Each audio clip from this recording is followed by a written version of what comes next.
Hello, everybody, and welcome to the Just Work podcast. I am Kim Scott, your co-host, and I'm here with Wesley Faulkner, the other co-host, and we have a guest today. Omar, could you introduce yourself? Sure. My name is Omar Gallaga. I am a freelance journalist in Central Texas. I worked at a newspaper for many, many years, for about 21 years at the Austin American-Statesman. And these days, I'm freelancing for Wired and Level Magazine and a bunch of other places, mostly covering tech and culture. So those are sort of my wheelhouses. I'm very happy to be here. Thanks for having me.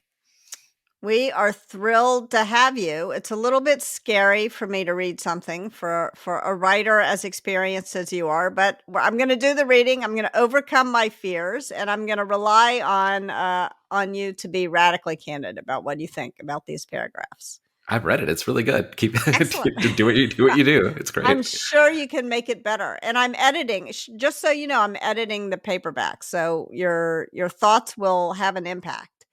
And I will apologize in advance. I may cough, and that is one of the beautiful things about not being in the same room together. It won't matter. All right, here we go. Prejudice, meaning it. Respond with an it statement. Prejudice, unlike bias, is a conscious belief, usually incorporating an unfair and inaccurate stereotype. People of one race are inferior or superior. One gender tends to be better or worse leaders. People of a given generation are slower or faster on the uptake, wiser or more foolish.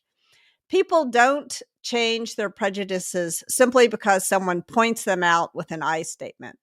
Holding up a mirror tends not to work. When confronting prejudice, it's useful instead to draw a clear boundary. A person can believe whatever they want, but they cannot impose their beliefs on others. People at work cannot do or say whatever they want. An it statement can offer that boundary by appealing to the law and HR policy or to common sense. For example, it is against the law / an HR violation / ridiculous to refuse to hire the most qualified candidate because of their hairstyle or any other identity attribute. Leaders need to create a space for conversation so that the team understands where the boundary is between one person's freedom to believe what they want, but not to impose those beliefs on others. Leaders are responsible for setting and communicating clear expectations about the boundaries of acceptable behavior at work. Easier said than done. So what do you all think? Lay it on me. Omar, let's start with you. Sure. Yeah. I mean, as a journalist, as a Latino journalist who's been covering areas like Austin, Texas for many, many years, I mean, yeah, I encounter this all the time, and not always in an overt way. I mean, you mentioned unconscious bias, which I've been doing some training with a lot of newsrooms and for Pointer along those lines. So a lot of it is getting people to realize like where those unconscious biases are and how they come into play in newsrooms. But the overt way we see it is a lot of times from our audiences, from people who we're serving. In my case, I have a name, Omar Gallaga, that is clearly ethnic. It's not, it's like clearly I'm something. People don't always assume that I'm Latino. They think, oh, is he Arab? Is he this? Is he that? But they know I'm something. So I would always get a lot of blowback sometimes of like, well, obviously you are a brown person. You think this, or you're liberal because that. I, as working in a newsroom, working in news and entertainment, I was always, obviously trying to be objective, trying to put forth the persona of like, no, I'm an unbiased journalist. I'm just here to tell both sides. And I think we've come to find over time in the news industry that is very damaging to do both sides reporting, where both sides are right. Let's hear both their, both of their opinions. They both have equal weight. No, that's not always true. So we've had a big shift in journalism just in the time that I've been in, and I've been in the industry for a good 30 plus years. And I've seen that big shift of, no, we're objective. We don't judge. We're in the middle. It's like, that doesn't work. And that leads to a lot of ugly, which we've seen in the last, 10, 15 years in covering politics and covering issues like Black Lives Matter. We just see where the breakdown of that idea of the objective, omniscient news organization that has really broken down. So I've seen a lot of change in my business. with how we cover the news and how we address audiences that can be abusive. A lot of times we get abuse from our audiences directly to the reporters, who are really just the messengers. So I've seen it from a lot of different angles, and I continue to see it even as a freelancer, as I'm doing these trainings around the country with different newsrooms. I still hear horror stories of what reporters have to deal with, and increasingly it's getting physically threatening. Reporters are now in a position where if they're covering things people don't like, they are physically threatened. And it's gotten much more abusive, and I've seen people leave the industry because of that. And do you think So it's true. got? First of all, I'm sorry. Yeah. What journalists do is they make the world more just by asking hard questions and shedding light on things that need to be noticed and that often aren't noticed. So, um, I'm sorry, and I wish I could make it. I wish I could make it go away overnight. Um, One of the questions I had for you, and then I think Wesley was going to say something, which I interrupted. I'm sorry, Wesley. But one of the questions I have for you, and this is something I've struggled with a bunch, is that the there's a big difference between bias and prejudice. And I think it's important to recognize not everything is unconscious bias. Sometimes there is a conscious prejudice. And I think we were reluctant to notice that. We have been as a society, and sort of in the well, probably always, but for a while the prejudices were just acceptable, and now they're not acceptable. So, to what extent do you think that journalists are getting bullied more or physically assaulted more because it is more acceptable in the last, say, few years to state these prejudices? Like there's risk in their being hidden, but there's also risk in their not being hidden. Where do you come down on that one? Yeah, I mean, certainly in the last, I would say 10, 12 years, that all the stuff that used to be sort of under the surface that people were afraid to say or were unwilling to say because of the stigma of it, they'd get attacked or shut down. They've become emboldened. The climate has changed, and people who have sort of hateful views, prejudice views, are emboldened because they see other people like them saying the same things online or at rallies or wherever. And, the elephant in the room is, the ascendancy of the Donald Trump candidacy, where he was actively attacking reporters, actively saying they are enemies of the state. I mean, that was a huge deal in my industry, is for a sitting president, a presidential candidate and then a sitting president to say, you are the enemy. The fourth estate is the enemy of the country. It's like, what? That really put a target on our backs. And I don't, I've seen a lot of stories sort of charting that, of like, what was the increase in violence against journalists after that, where it became acceptable to see journalists as the enemy and journalists as, opponents, political opponents.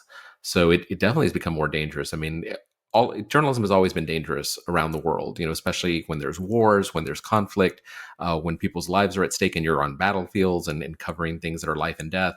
But now it's dangerous just doing the daily, covering politics and doing daily coverage. And we didn't have that so much in this country for a long time. And journalists have always been in danger when they're covering dangerous subjects.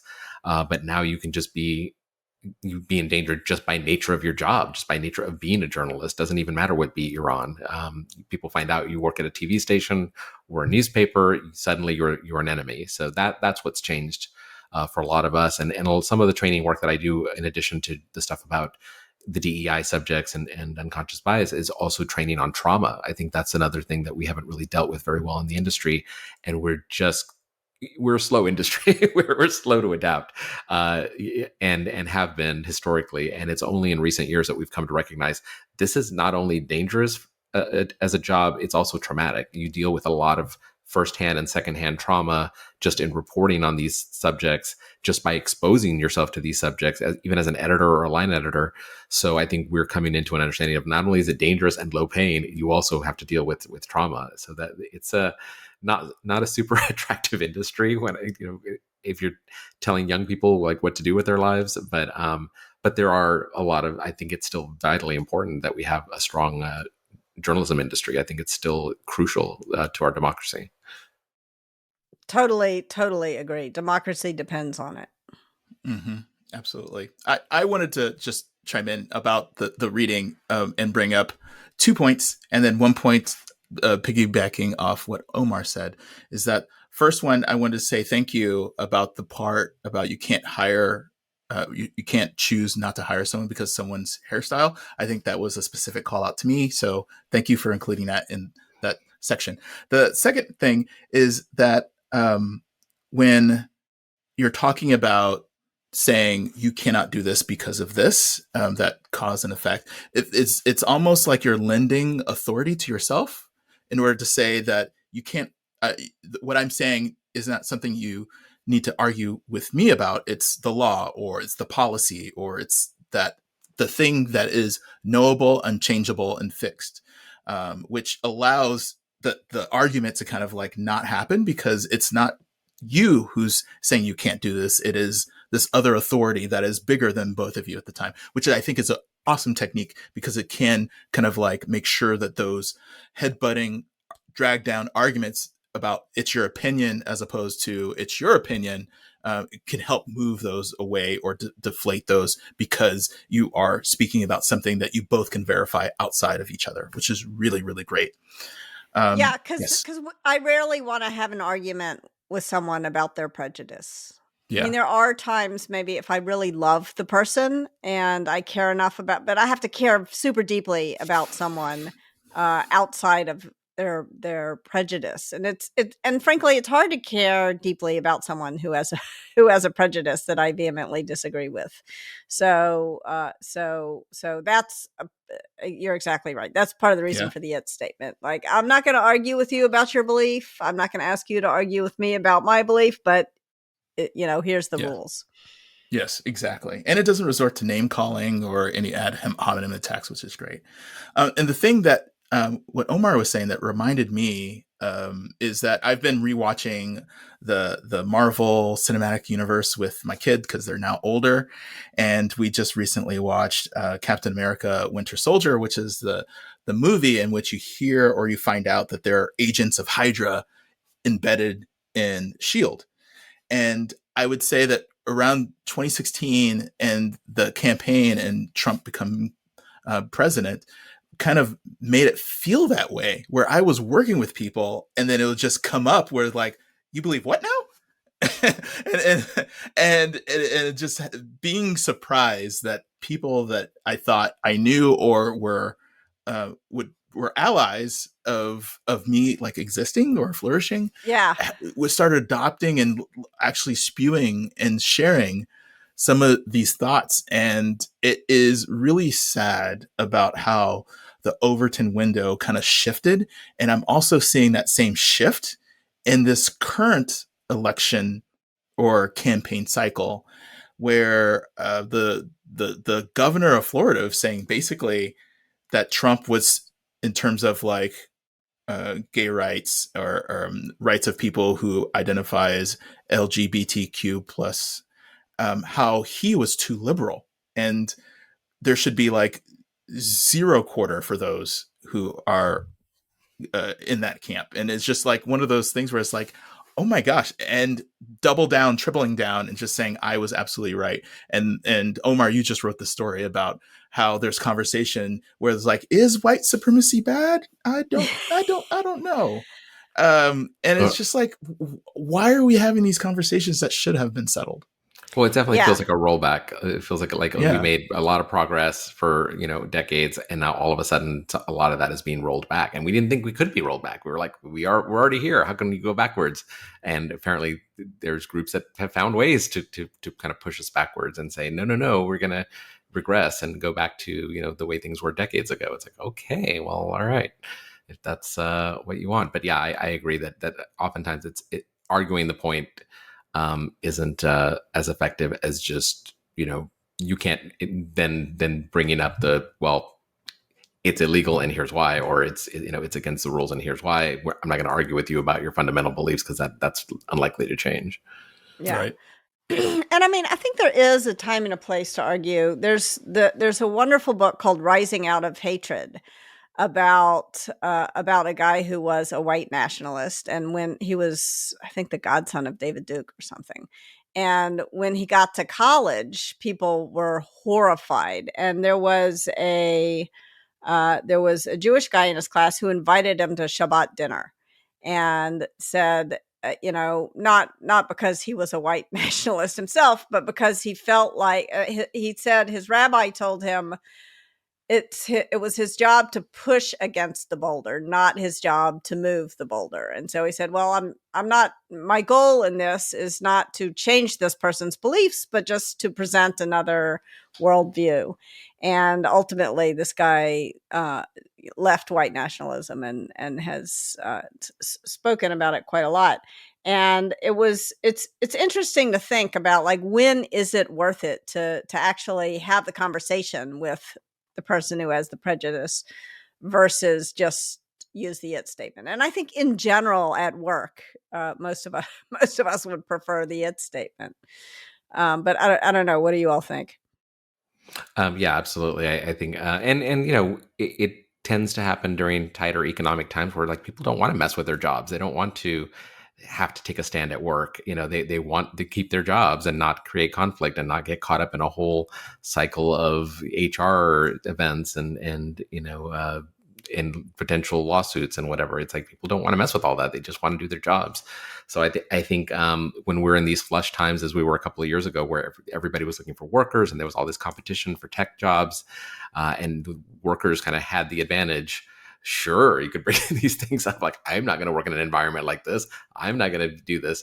But then, 6 months later, when there's tens of thousands of layoffs in the tech industry, you're much less likely to speak up. You're much less likely to take a stand if you feel like you're on the chopping block. So I think some of it has to do with just the ups and downs of the economy and whether people are feeling secure enough that sometimes things like this come from a place of privilege.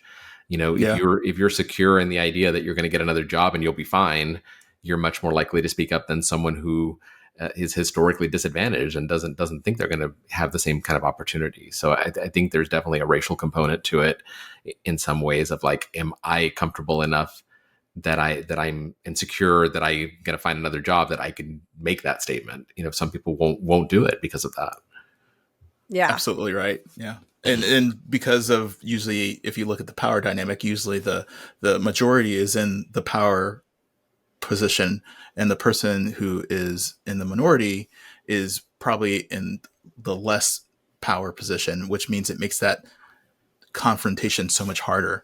Because if it was reversed, of course, the threat to the job, the threat to the position, the threat of advancement is less so. So it is definitely a bit of a privileged position, and only if you feel like either you're secure or you have a mitigation strategy or you have an ally to back you up, it can be really tricky and vulnerable to kind of have that kind of conversation.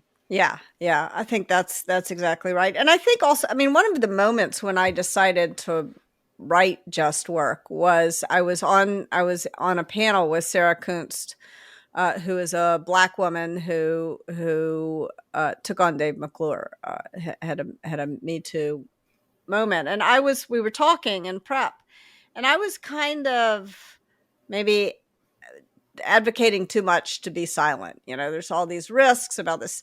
And Sarah looked at me and she said, "You know what the problem here is, Kim?" And I said, "No." And she said, "The problem, Kim, is that people will listen to you and then they won't speak up." And she said, "Look at me. Is my life blown up? No, it is not. I'm doing okay." And it really was striking to me because I agree. I realized she was right and I was wrong.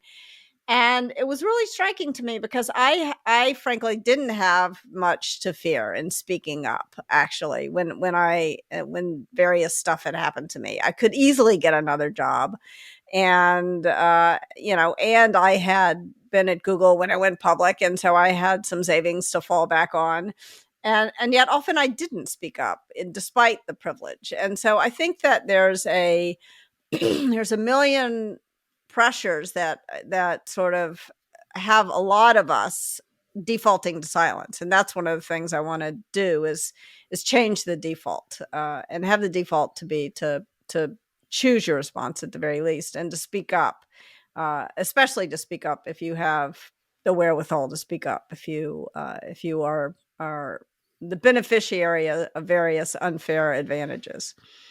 And I think it also it's not always along racial lines or minority lines. I mean, sometimes it's just seniority. I mean, I know that I spend enough time in one place that after the first 10 years of being there, I felt much more comfortable speaking up. I felt much more comfortable with my job security to be able to say, hey, I don't like this, or this doesn't feel right. And I think the way to kind of do that for younger workers or workers who have less seniority is just to be their mentor, to take on mentoring. And then when they tell you like, hey, this really screwed up thing just happened, advocate for them, help them speak up or have their back. I mean, I think that is crucially important. I'm finding more and more as I deal with young journalists who are, in their early 20s and are just starting out. They have the same insecurities that I had when I was that age. But I think we're in a moment where they're much more able to do something about it. I never felt comfortable bringing things like that up. This was the late 90s, early 2000s, and it just wasn't on people's radar. So I think for sure, what can you do as if you're someone like me who is, in a senior position, is mentor someone and advocate for them and help them navigate that. Absolutely. And also help them understand what their, where the boundary is. Like if they're confronting prejudice, what's the id statement they can use? What's the law? Because often you don't know about the Crown Act, for example. It's illegal. It is illegal not to hire someone because of their hairstyle. Yeah. And I think also people feel a little bit powerless when they're in those kind of entry level positions. And I think it's really important to help workers understand that no matter where you are in an organization, you have some power. We do this in our trainings where we ask, in a poll, what kind of power do you think you have in the workplace? And one of the options is I have no power. And you'd be surprised how many people answer I have no power. And we have to tell them, no, you do. Even the power to gossip in the workplace is a type of power. Even the ability to make and break reputations by what you say in the workplace, that's a type of power. So I think people don't understand that they do have influence and power, even at an entry level position. Absolutely. So I wonder, should we shift into storytelling? Omar, do you have a story? Do you have a story for us? Thank you both, by the way, for thoughts on this. I already have several edits. I'm going to go back and make some changes. But what about stories? Yeah, I have one from when I was a very, very young journalist, still in college in Oklahoma. It's a story. I think I spun a whole column out of it after it happened. I ended up writing about it, and people were like, "Oh, wow!" And it wasn't even a big deal to me until I really thought about it. I think it was snowing, and my car I'd either locked my keys in my car or my car just wouldn't start. And I was at the newsroom. I worked at a college newspaper, the Oklahoma Daily. And I think I had to call campus police to get, a jump start or get help, something to do with my car. I don't even remember what it was. It was so long ago. And they were taking my information, where's your car? Where do we find you? Okay, what's your name? And I said my name, Omar Gallaga. They said, oh, wow, you speak really good English. And I was like, wow. Oh, and I think I was so stunned. I think I said, thank you. And I remember, I just wanted help. I just wanted somebody to come help me with my car. I needed to get home. But it wasn't until later that I kind of thought about it, and I was like, that's pretty messed up. And what did that mean? And then I ended up writing a whole thing about it, kind of examining what all that meant. And I don't even know that it was overt prejudice or overt racism, because it didn't sound like it was coming from a bad place or from a mean place. The person was being very helpful. I think it was a prejudice. It was like, oh, that's a foreign sounding name. How nice that he learned English. I'm from Texas, dude. Yeah. I probably speak better English than you do.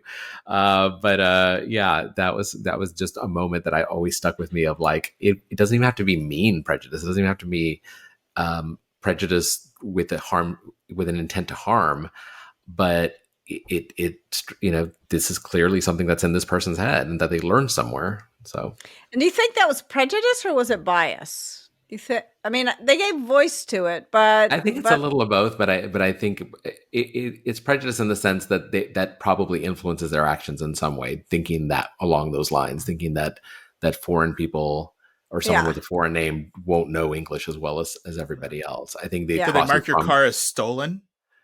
No. Yeah. I think an Yeah. extreme version of that would be, because of that, I'm not going to hire you, or because of that, Yeah. because I think your Right. English might be suspect. Yeah, then that becomes discrimination if it's not hiring, if it's like marking your car as stolen. I mean, it becomes almost like it's some sort of violence almost. Yeah, I could imagine the same person, hiring for a position or being in some, level of authority where where that could come into play. And Yeah, or that just seeing the name on the resume and not passing it on for even Right. an interview. Absolutely. Or it's just, yeah, if you applied for maybe like an operator job and they saw your name, then they might say, well, I'm not sure if they would be able to speak to people that call if they maybe they have an accent, if maybe they don't speak English so well. I have a and friend. yeah. I have a friend who's a Black woman who was applying for a bunch of jobs last year. Through a long period of unemployment. So I think she must have applied for at least 50 to 100 jobs. I mean, just applying and applying and applying, and ended up at a really great company. But she would tell me these stories about, because she had a more unusual name than mine. I mean, her name was very unusual, and she was from Nigeria, and she, in almost every interview that would come up, like, so where are you from? Like trying to kind of fish for some information. You have a very unusual name. Where are you from? Where's that name come from? And in doing so, kind of putting it out there, like, well, maybe your English is not up to the level that we need for this position. It's a lot of communication involved. So she would encounter that again and again and again, to the point where she was thinking of submitting her resumes with a different name. Like that it got to that point where she was like, maybe I should just be Susan Smith, instead. Wow. That was the first thing that I thought as you started to tell the story. I was like, I wonder what would happen if she just changed her name on her resume. She considered it, yeah. But I mean, she finally landed somewhere where at a company that really does value diversity and really does, walk the walk on that. But before that, I mean, she went through so many companies that that door was closed to her just based on her name. Yeah, it's like a blessing in disguise, but also like a curse, because you don't want to be a place where you're not wanted, or you have to continuously fight the same battles. But at the same time, you need to like eat and like have a roof over your head and participate in capitalism in order to survive. And so it's a thing where it's just their aversion to fairness causes you harm, which is one of the worst things in the world, because it's not something under your control. They have the power, even if they choose not to hire you, or even if they choose to keep it. And that pushback, that boulder you were talking about, Kim, is really, really needed in that case. But maybe in terms of power dynamics, not the person who's seeking employment at that point that could actually do that. So the world, sometimes makes me sad. Yes, well, it does. I'm glad that you tie those things together in your writing, Kim, because I think they're very closely tied. The unconscious bias, prejudice, and bullying. I think they all sort of go hand in hand, and one can sort of slide into the other. One can sort of shift. Prejudice can easily become bullying when it turns into action. I think those three concepts are very, very closely tied together. Yeah, I think that certainly, it's not like in McKinsey speak, these are not MECE things, mutually exclusive and collectively exhaustive. They bleed one to another. And I think it's useful to sort of separate them out also, so that you can respond in a way that kind of matches what you think you're noticing. And then you get some more information about what's really happening. Like, for example, when you told the person at campus security, yeah, I was raised in Texas. Like, do they apologize? And did they realize their mistake? Then you kind of think maybe it's bias, or did they double down? I don't remember there being an apology. I think we just sort of moved right past it. It was just one of those. But yeah, on the unconscious bias side, I mean, one of the things we stress in our trainings, is when journalists hear the word bias, they automatically recoil, because we're not supposed to be biased. That's like that's the antithesis of what we're supposed to be. But I have to remind people, like, unconscious bias doesn't have to be bad. Unconscious bias can be, I go to Target and I see someone with a red shirt and khakis, and I think they work there, and I go up and say, hey, where do I find the hair products for my daughter? The Kristen S stuff, and I think I'm talking to an employee and they don't have the name tags. I'm like, oh. So sorry. Like that's not a harmful unconscious bias to think that someone who dresses in red and khaki works at Target.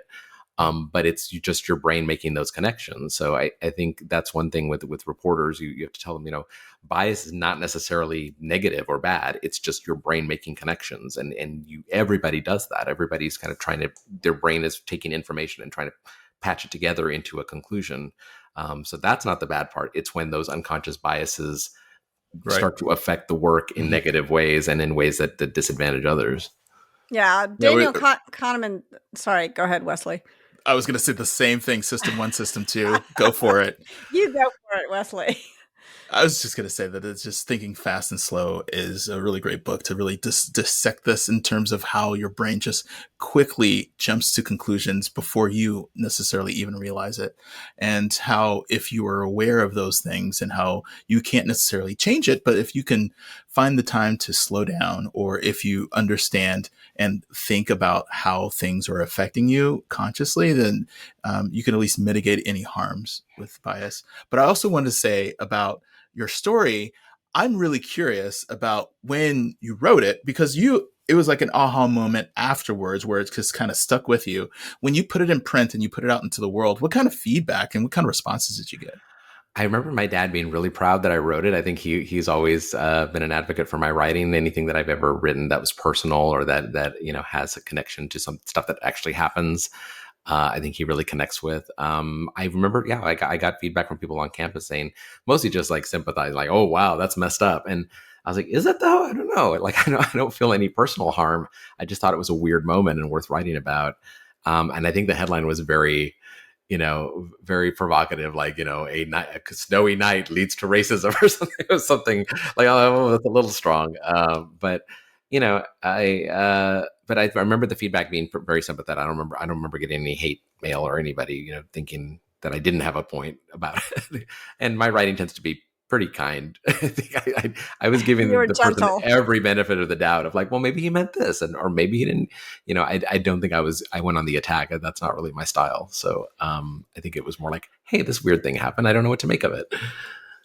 Yeah, and there's so many strange and inaccurate associations that go along with having an accent. Like, I remember one time when I was in college, I got a job in Paris, France, at a clothing store, and summer job.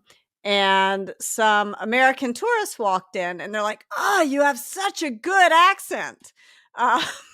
Thinking I was French. And I felt so proud of myself, and it was a ridiculous. Yes, I do. It was a ridiculous moment of pride. I'm like, well, I grew up in the States. And so I think that and why would I have felt proud of it? Like, it's absurd, and then on the flip side, because I grew up in Memphis in the South, and I went to college in the North. And when I got there, I felt stupid all the time because of my Southern accent. And then I started dating a guy, and he came home to visit, and we went to the swimming pool, and there were a bunch of kids at the swimming pool, as there are in Memphis. And he looked at me and he said, "Oh, the kids have a Southern accent too." And I'm like, "What do you think? People are born with a Northern accent and then they learn to speak Southern?" But the sort of assumptions we make about it, and even intelligent, this guy was not a dumb guy, the assumptions that we make about accents are wrong, and sort of funny, but also not funny when they have an impact. Absolutely. I just want to say one thing is that I am also proud of you, Omar, for writing that piece and to putting yourself out there. And I think people every day do this on social too, and they get huge backlash about how they were overreacting or they're too sensitive because people don't have that same experience. But I just wanted to just take a moment to acknowledge, even though you thought it was a light lift, I thought it was, I thought it's admirable to even feel like I need to share this because it is something that affected me. And so hopefully someone read it also that also can relate to it to the point where they can feel less alone. Oh, that's certainly why I wrote it. I wanted people to be aware that these things kind of happen, even if they're not harmful or that I didn't really take it very personally. But I find myself a lot in writing just that's how I process things. That's how I examine things. That's how I figure out how I feel about something, is to write about it. So that's always been, even from a young age, that I was doing that. So I think I must have been 20, 21 when I wrote that. So like, I've always done that. Just that's how I figure out how I'm feeling about stuff. Yeah, that is the great thing about writing, is it helps you process your own emotions. And as Wesley said, it helps other people feel less alone, other people who are like you. And it helps people who haven't been on the receiving end of that kind of bias/prejudice to know that it happens and to know what it feels like. It builds empathy in the world. So I also am very happy that you wrote that story, because I think it puts a little light out into the world. Thank you. Yeah, that's why I do what I do. That's why I love my job still after all these years. Well, thank you so much for sharing that story and for joining us on the podcast. It's been a great conversation. Yeah. And I if so people wanted it. to follow up, where can they find you online? Omar? Well, I don't know how long Twitter is for this world, but I'm still on Twitter at Omar G, just OMARG. I write a lot for the website Level, which is at levelmag.com. It's a website kind of geared toward African American men in their 30s and 40s. Somehow I got sucked into writing for this site, and I love it. They really are great to work with. Their editor is wonderful, so I write a lot for them. I write for Wired, so I'm easy to find online. Just Google my name, I'll come up. Blue Sky, Threads. I'm on Threads. I haven't really used. I don't really use them very much. I'm on them. I don't. No. I've posted like maybe 3 times on Threads. I posted a limerick on Threads and just left it there. Like, see ya. So I don't know what to make of this new social media landscape. I'm trying to keep up, but I'm also very exhausted. I'm very tired. That's awesome. And if you want to reach us, you can email us at hello@justworktogether.com. And we would love to hear your story, your feedback, and just your general thoughts of any time that you felt othered or you othered someone else. So thank you for joining us.